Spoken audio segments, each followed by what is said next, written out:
Chapter 13. How my Shore Adventure Began. The appearance of the island when I came on deck next morning was altogether changed.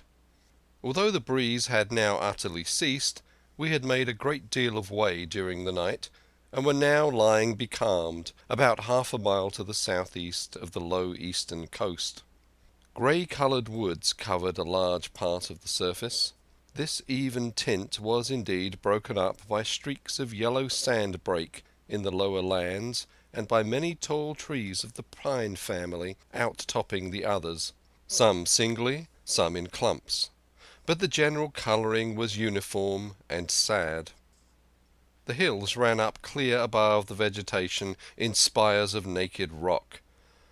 All was strangely shaped, and the spyglass, which was by 300 or 400 feet the tallest on the island, was likewise the strangest in configuration, running up sheer from almost every side, and then suddenly cut off at the top, like a pedestal to put a statue on.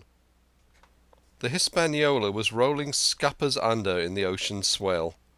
The booms were tearing at the blocks, the rudder was banging to and fro, and the whole ship creaking, groaning, and jumping like a manufactory. I had to cling tight to the backstay, and the world turned giddily before my eyes. For though I was a good enough sailor when there was way on, this standing still and being rolled about like a bottle was a thing I never learned to stand without a qualm or two, above all in the morning on an empty stomach. Perhaps it was this, perhaps it was the look of the island, with its grey melancholy woods, and wild stone spires, and the surf that we could both see and hear foaming and thundering on the steep beach. At least, although the sun shone bright and hot, and the shore birds were fishing and crying all around us, and you would have thought anyone would have been glad to get to land after being so long at sea, my heart sank, as the saying is, into my boots, and from that first look onward I hated the very thought of Treasure Island. We had a dreary morning's work before us, and there was no sign of any wind, and the boats had to be got out and manned, and the ship warped 3 or 4 miles round the corner of the island and up the narrow passage to the haven behind Skeleton Island. I volunteered for one of the boats, where I had of course no business. The heat was sweltering, and the men grumbled fiercely over their work. Anderson was in command of my boat, and instead of keeping the crew in order, he grumbled as loud as the worst. "Well," he said with an oath, "it's not forever." I thought this was a very bad sign, for up to that day the men had gone briskly and willingly about their business, but the very sight of the island had relaxed the cords of discipline. All the way in, Long John stood by the steersman and conned the ship. He knew the passage like the palm of his hand, and though the man in the chains got everywhere more water than was down on the chart, John never hesitated once. "There's a strong scour with the ebb," he said, "and this here passage has been dug out, in a manner of speaking, with a spade." We brought up just where the anchor was on the chart, about 1/3 of a mile from each shore, the mainland on one side and Skeleton Island on the other. The bottom was clean sand.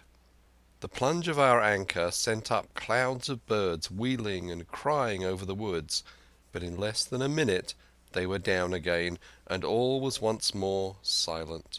The place was entirely landlocked, buried in woods, the trees coming right down to high water mark, the shores mostly flat, and the hilltops standing round at a distance, in a sort of amphitheatre, one here, one there. 2 little rivers, or rather 2 swamps, emptied out into this pond, as you might call it, and the foliage around that part of the shore had a kind of poisonous brightness. From the ship we could see nothing of the house or stockade, for they were quite buried among trees, and if it had not been for the chart on the companion, we might have been the first that ever anchored there since the islands arose out of the seas. There was not a breath of air moving, nor a sound but that of the surf booming half a mile away along the beaches and against the rocks outside. A peculiar stagnant smell hung over the anchorage, a smell of sodden leaves and rotting tree trunks. I observed the doctor sniffing and sniffing, like someone tasting a bad egg. "I don't know about treasure," he said, "but I'll stake my wig there's fever here." If the conduct of the men had been alarming in the boat, it became truly threatening when they had come aboard. They lay about the deck, growling together in talk. The slightest order was received with a black look, and grudgingly and carelessly obeyed. Even the honest hands must have caught the infection, for there was not one man aboard to mend another. Mutiny, it was plain, hung over us like a thundercloud. And it was not only we of the cabin party who perceived the danger. Long John was hard at work, going from group to group, spending himself in good advice, and as for example, no man could have shown a better. He fairly outstripped himself in willingness and civility. He was all smiles to everyone. If an order were given, John would be on his crutch in an instant, with the cheeriest "Aye, aye, sir" in the world. And when there was nothing else to do, he kept up one song after another, as if to conceal the discontent of the rest. Of all the gloomy features of that gloomy afternoon, this obvious anxiety on the part of Long John appeared the worst. We held a council in the cabin. "Sir," said the captain, "if I risk another order, the whole ship will come about our ears by the run. You see, sir, here it is. I get a rough answer, do I not? Well, if I speak back, pikes will be going in 2 shakes. If I don't, Silver will see there's something under that, and the game's up. Now we've only one man to rely on." "And who's that?" asked the squire. "Silver, sir," returned the captain. "He's as anxious as you and I to smother things up. This is a tiff. He'd soon talk 'em out of it if he had the chance, and what I propose to do is to give him the chance. Let's allow the men an afternoon ashore. If they all go, why, we'll fight the ship. If they none of them go, well then, we hold the cabin, and God defend the right. If some go, you mark my words, sir, Silver'll bring 'em aboard again as mild as lambs." It was so decided. Loaded pistols were served out to all the shore men.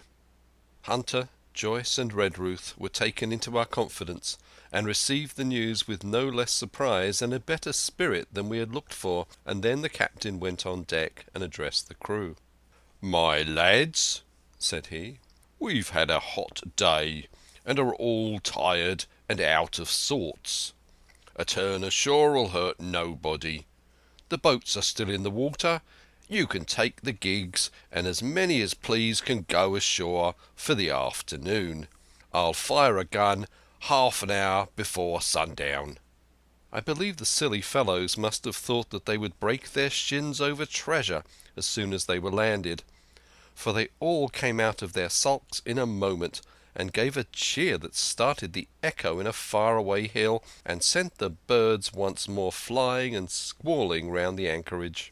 The captain was too bright to be in the way. He whipped out of sight in a moment, leaving Silver to arrange the party, and I fancy it was as well he did so.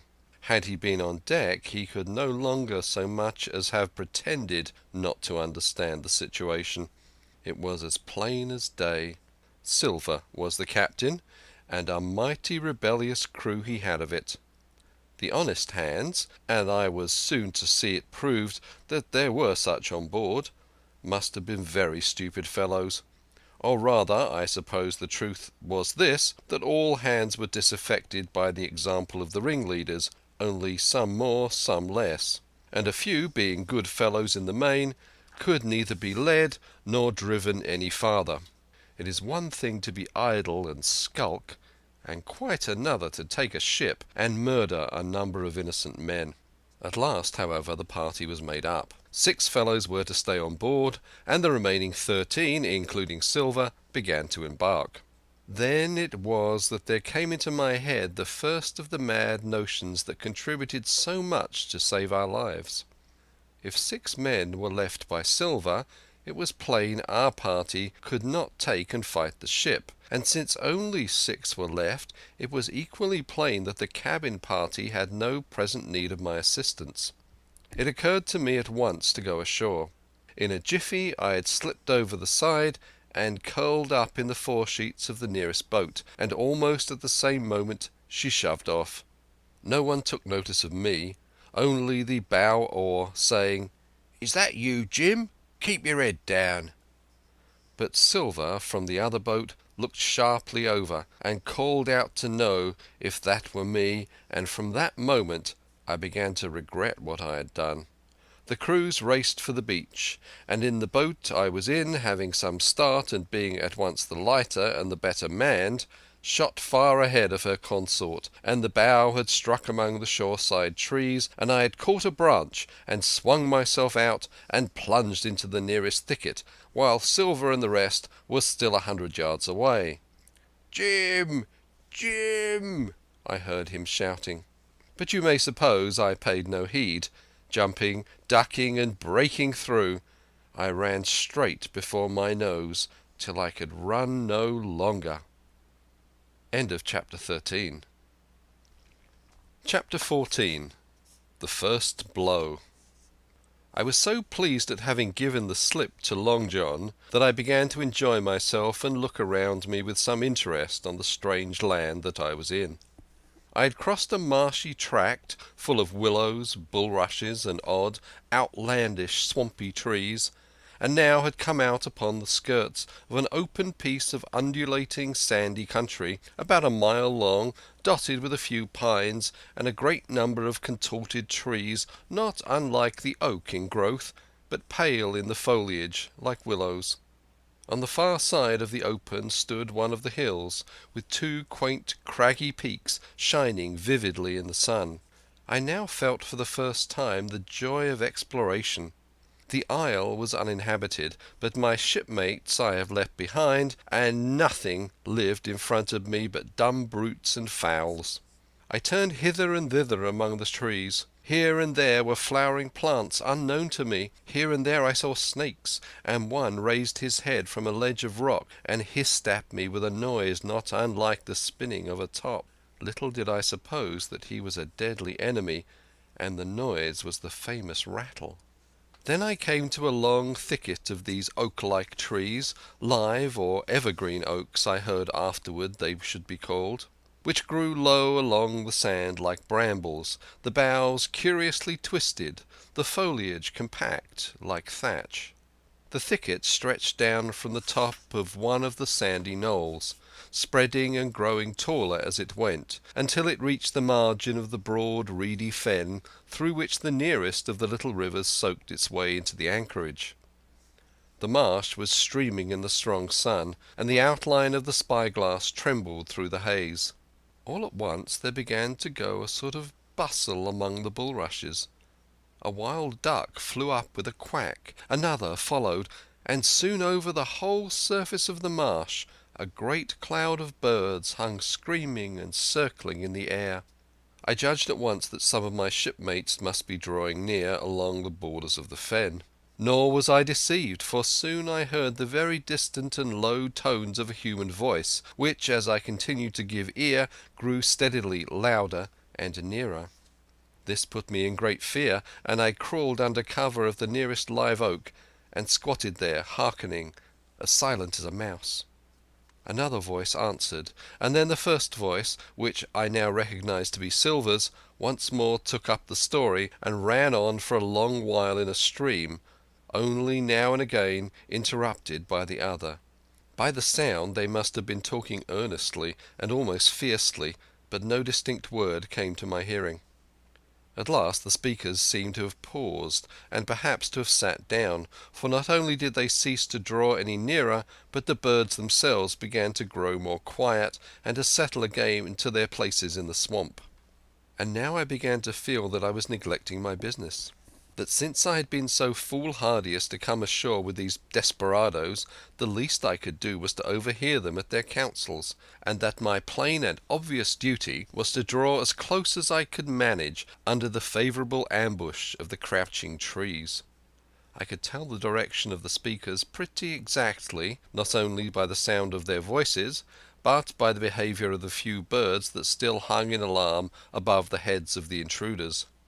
Crawling on all fours, I made steadily but slowly towards them, till at last, raising my head to an aperture among the leaves, I could see clear down into a little green dell beside the marsh, and closely set about with trees, where Long John Silver and another of the crew stood face to face in conversation. The sun beat full upon them. Silver had thrown his hat beside him on the ground, and his great smooth blonde face, all shining with heat, was lifted to the other man's in a kind of appeal.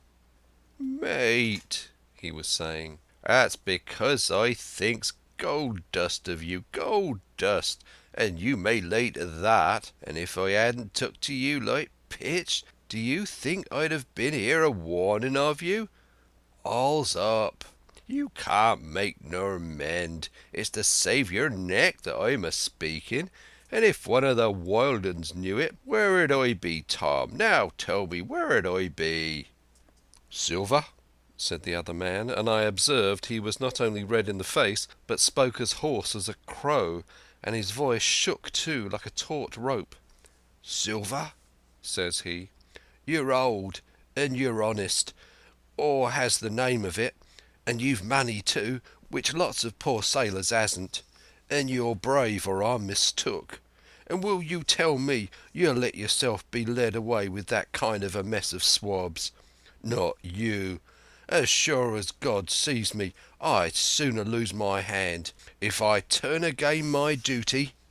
And then, all of a sudden, he was interrupted by a noise. I had found one of the honest hands. Well, here at that same moment came news of another. Far away out in the marsh there arose all of a sudden a sound like the cry of anger, then another on the back of it, and then one horrid, long-drawn scream. The rocks of the spyglass re-echoed it a score of times.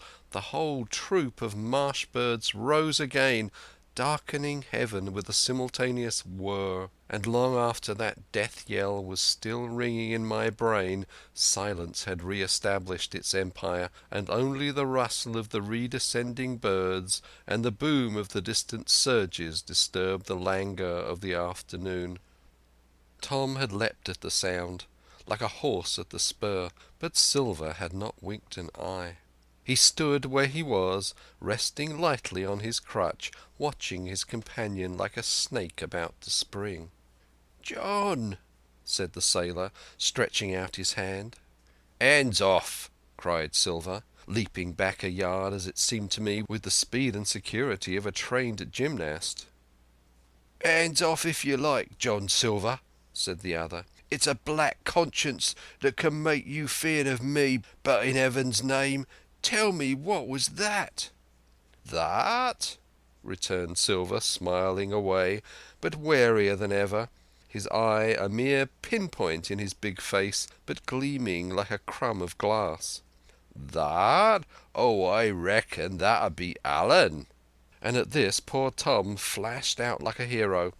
"Allen?" he cried. "Then rest his soul for a true seaman. And as for you, John Silver, long you've been a mate of mine, but you're a mate of mine no longer. If I die like a dog, I'll die in my duty. You've killed Allen, have you? Kill me too if you can, but I defies you."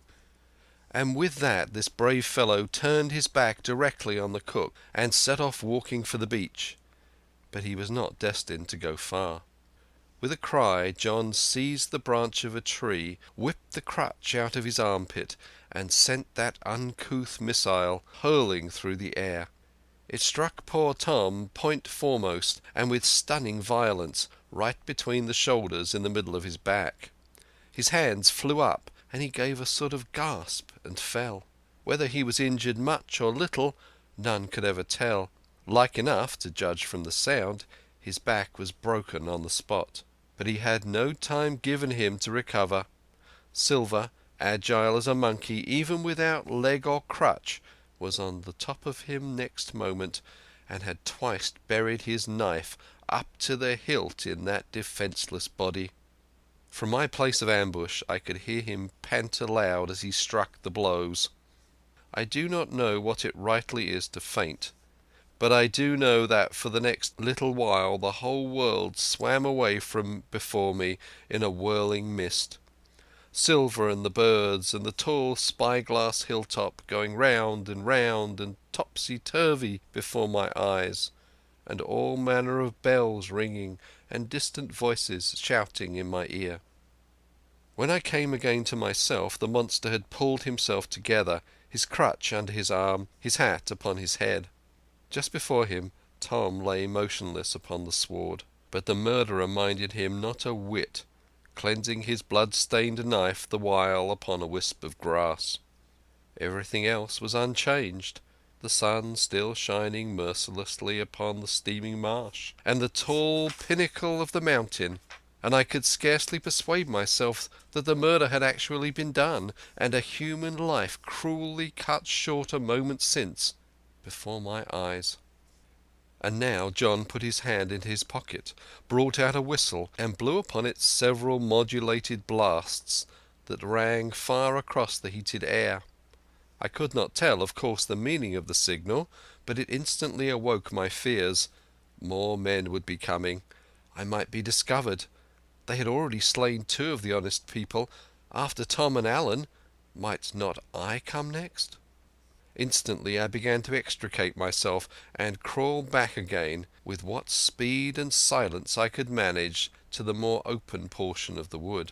And as I did so I could hear hails coming and going between the old buccaneer and his comrades, and this sound of danger lent me wings. As soon as I was clear of the thicket I ran as I never ran before, scarce minding the direction of my flight, so long as it led me from the murderers, and as I ran fear grew and grew upon me, until it turned into a kind of frenzy. Indeed, could anyone be more entirely lost than I? When the gun fired, how should I dare to go down to the boats among those fiends still smoking from their crime? Would not the first of them who saw me wring my neck like a snipe's? Would not my absence itself be an evidence to them of my alarm, and therefore of my fatal knowledge? It was all over, I thought. Goodbye to the Hispaniola, goodbye to the squire, the doctor, and the captain. There was nothing left for me but death by starvation or death by the hands of the mutineers. All this while, as I say, I was still running, and without taking any notice I had drawn near to the foot of the little hill with the 2 peaks, and had got into a part of the island where the wild oaks grew more widely apart, and seemed more like forest trees in their bearing and dimensions. Mingled with these there were a few scattered pines, some 50, some nearer 70 feet high. The air, too, smelled more fresh than down beside the marsh. And here a fresh alarm brought me to a standstill with a thumping heart. End of chapter 14.